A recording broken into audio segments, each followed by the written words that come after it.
महापर्व चुनाव में हिस्सा लेने वाली देश की जनता को सर झुका के नमन करना चाहता हूं, उनको बधाई देना चाहता हूं कि आपने दुनिया के सबसे बड़े लोकतंत्र के महापर्व में हिस्सा लिया।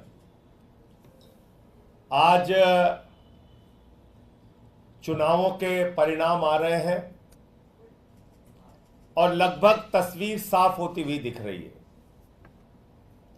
ये चुनाव कई प्रकार का संदेश दे रहे हैं। एक सबसे बड़ा संदेश इस चुनाव में दिया जा रहा है जनता के द्वारा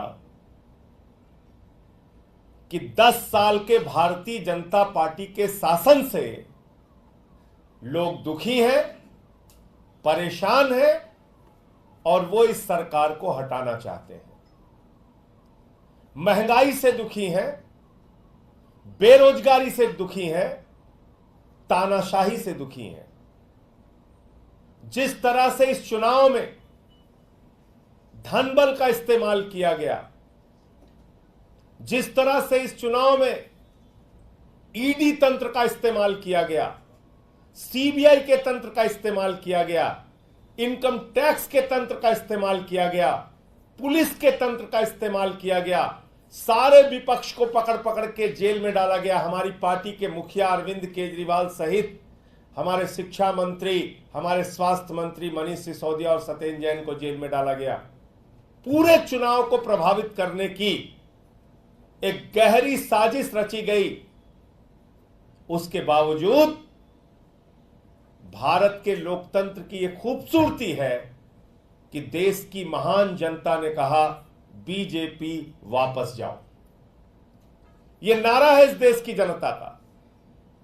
उन्होंने बाबा साहब के संविधान को बचाने के लिए वोट दिया। भारत में आरक्षण की व्यवस्था जो दलितों के, वंचितों के, शोषितों के, पिछड़ों के, आदिवासियों के लिए है, उसको बचाने के लिए वोट किया। और अभी तक के जो नतीजे सामने आ रहे हैं, भारतीय जनता पार्टी को बहुमत होता हुआ नहीं दिख रहा है और पिछले बार की तुलना में लगभग 60 सीटें बीजेपी की कम हो रही हैं।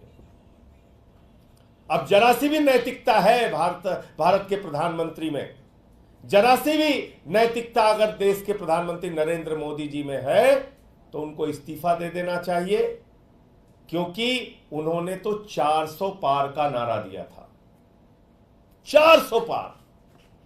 लेकिन देश की जनता समझ गई कि ये 400 पार चाहिए संविधान को बदलने के लिए, ये 400 पार चाहिए आरक्षण को खत्म करने के लिए, ये 400 पार चाहिए अपने पूंजीपति मित्रों को फायदा पहुंचाने के लिए। और इसलिए देश की जनता ने यह परिणाम दिया है। भारतीय जनता पार्टी के लिए यह बहुत बड़ा सबक है, लेकिन शायद वो सबक नहीं लेंगे, क्योंकि उन्हें तो झगड़ा करना है। यह चुनाव का परिणाम भारत के अंदर नफरत की राजनीति के भी खिलाफ है, तानाशाही की राजनीति के भी खिलाफ है। यह चुनाव का परिणाम इस बात का भी संकेत है कि नफरत की बुनियाद पे हिंदुस्तान नहीं बनेगा, मोहब्बत की बुनियाद पे हिंदुस्तान बनेगा। तो इसलिए मैं इस देश की महान जनता को बधाई देना चाहता हूं कि लोकतंत्र के इस महापर्व में आपने हिस्सा लिया और एग्जिट पोल के परिणाम को पूरी तरीके से आपने ध्वस्त किया और यह बताया कि हम लोकतंत्र के अंदर अपने मुद्दों के आधार पर वोट देंगे, पार्टियों का चयन करेंगे। किसी को भी इस अहंकार में नहीं रहना चाहिए कि वो बिल्कुल हमेशा के लिए इस देश पे तानाशाही की अपनी हुकूमत चलाएंगे। और वैसे भी प्रधानमंत्री जी ने जब से कहा कि उनका जन्म बायोलॉजिकल नहीं है, वो अवतार हैं, भगवान से भी बढ़कर अपने आप को मानने लगे। उनकी पार्टी गाना गा रही थी कि जो राम को लाए हैं हम उनको लाएंगे। इतना अहंकार हो गया कि भगवान श्री राम को लाने का दावा करने लगे। इतना अहंकार हो गया कि भगवान जगन्नाथ जी उनके भक्त हैं, ऐसा दावा करने लगे। तो आज बजरंगबली का दिन है, मंगलवार का दिन है और उनको एक संदेश, एक संकेत भगवान ने, प्रभु श्री राम ने, बजरंग बली जी ने, इस देश की जनता ने दिया है। उससे कितना सबक लेते हैं नहीं मालूम, लेकिन वास्तव में ये भारत के लोकतंत्र की महान जनता है जो ये बताने के लिए मैदान में आई कि आप इस देश में तानाशाही की हुकूमत नहीं चला सकते। मैं निवेदन करूंगा हमारे प्रदेश अध्यक्ष और कैबिनेट मंत्री गोपाल राय जी से कि वो अपनी बात रखें।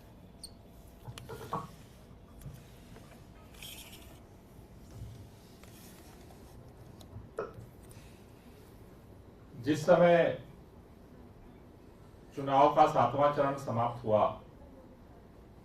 और एग्जिट पोल आए, 7 चरणों के चुनाव में देश की जनता लगातार ये संदेश दे रही थी कि वो भारतीय जनता पार्टी की तानाशाही को खत्म करने के लिए, महंगाई और बेरोजगारी को खत्म करने के लिए अपना जनादेश दे रही है। लेकिन जिस तरह से जनता के संदेश को जानते समझते हुए आखिरी समय में भी भारतीय जनता पार्टी ने, देश की केंद्र की सरकार ने, प्रधानमंत्री जी ने पूरे मीडिया चैनल्स को जिस तरह से मैनेज किया गया और फर्जी एग्जिट पोल घोषित करके लोगों के साइकोलॉजिकल माइंड पर जिस तरह से दबाव बनाने की कोशिश की गई, मुझे लगता है कि यह जनादेश उसके भी खिलाफ है। आम आदमी पार्टी ने शायद इस देश के अंदर जितनी पार्टियां हैं, सबसे विपरीत परिस्थिति में हमने ये चुनाव लड़ा और हमें इस बात का भरोसा है, जिस तरह से दिख रहा है कि पंजाब के अंदर से हमारे सांसदों की संख्या बढ़ने जा रही है सदन के अंदर। दिल्ली के अंदर भी जिस तरह से भारतीय जनता पार्टी ने सोचा था कि अरविंद केजरीवाल को, मनीष सिसोदिया को, सत्येंद्र जैन को गिरफ्तार करने के बाद पार्टी खत्म हो जाएगी। सभी लोग पूछते थे चुनाव कैसे लड़ोगे, प्रचार कौन करेगा। लेकिन उन विपरीत परिस्थितियों में भी आम आदमी पार्टी के सभी कार्यकर्ताओं को मैं बधाई देना चाहता हूं। उन्होंने अपनी चट्टानी एकता के साथ मिलकर के दिल्ली में कड़ी टक्कर दी भारतीय जनता पार्टी को। और हमें जिस तरह का अभी दिख रहा है कि दिल्ली के अंदर जो मार्जिन था भारतीय जनता पार्टी का, काफी बड़े पैमाने पर कम होने जा रहा है। मैं देश के लोगों से एक ही बात कहना चाहता हूं, आपने भाजपा को हराया है, लेकिन भाजपा का अभी तानाशाही प्रवृत्ति, मनोवृत्ति अभी खत्म नहीं हुई है। इसलिए इस देश को बचाने के लिए, संविधान को बचाने के लिए, लोकतंत्र को बचाने के लिए हम सबको मिलकर के इस लड़ाई को आगे लड़ना पड़ेगा। मैं देश के उन तमाम पार्टी के लोगों से भी अपील करना चाहता हूं जो इस देश के संविधान में, इस देश के लोकतंत्र में भरोसा रखते हैं। अपने अंतरात्मा की आवाज को सुनिए और इस देश के अंदर देश की जनता का जो जनादेश है उसे स्वीकार करते हुए इस तानाशाही को हटाने के लिए, संविधान को बचाने के लिए, एक लोकतांत्रिक सरकार बनाने के लिए आगे बढ़िए। मुझे भरोसा है कि जनता ने जो जनादेश दिया है देश की सभी पार्टियां सुनेगी, क्योंकि भाजपा के पास बहुमत नहीं है। भाजपा के पास बहुमत नहीं है। भाजपा के इतर जितनी पार्टियां हैं उन सबके पास बहुमत है। आज देश के अंदर अगर एनडीए गठबंधन में देखें, 2 मुख्य पार्टियां हैं। एक पार्टी है आंध्र प्रदेश से टीडीपी, चंद्रबाबू नायडू। 2019 में चंद्रबाबू नायडू वो नेता हैं जिन्होंने मोदी जी के खिलाफ पूरे देश में घूम करके लोगों को इकट्ठा किया। दूसरे एनडीए के अंदर नीतीश कुमार जी हैं जिन्होंने इस बार घूम करके देश भर में नरेंद्र मोदी जी के खिलाफ अभियान चलाया।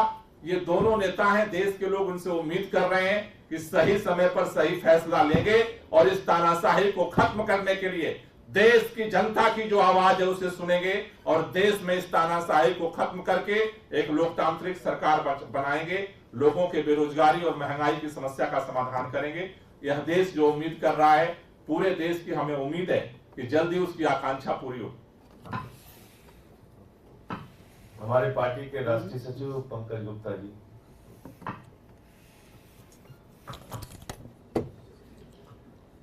मैं समझता हूं आज पूरे देश की जनता, इस देश की जनता ने जो इस चुनाव में नतीजे दिए हैं वो इस देश पर ही नहीं पूरे विश्व पर एक बहुत बड़ा असर करेंगे। पूरा विश्व देख रहा था कि हिंदुस्तान में किस तरह से जनता संविधान को बदलने की जो कोशिश हो रही थी उसका किस तरह से जवाब देता है। और मेरा विश्वास है कि लोकतंत्र में आस्था, भारत के लोकतंत्र में आस्था इन चुनावों के बाद बहुत बढ़ेगी। और जैसा अभी मैं सिर्फ इतना कहना चाहता हूं कि जैसा अभी गोपाल जी ने कहा कि देश की जनता अब सभी पार्टियों से, भाजपा के अलावा जितनी भी पार्टियां हैं, उन सब से ये उम्मीद करती है कि वो देश के हित में, देश के लोकतंत्र के हित में, देश के उन गरीबों के हित में जो सरकार की तरफ इस आशा से देखते हैं कि उन्हें रोजगार मिलेगा, उन्हें जीने का सहारा मिलेगा, उन सब के हित में वो ऐसा निर्णय लेंगे जो दूर तक देश को आगे लेकर चलेगा। बहुत बहुत धन्यवाद।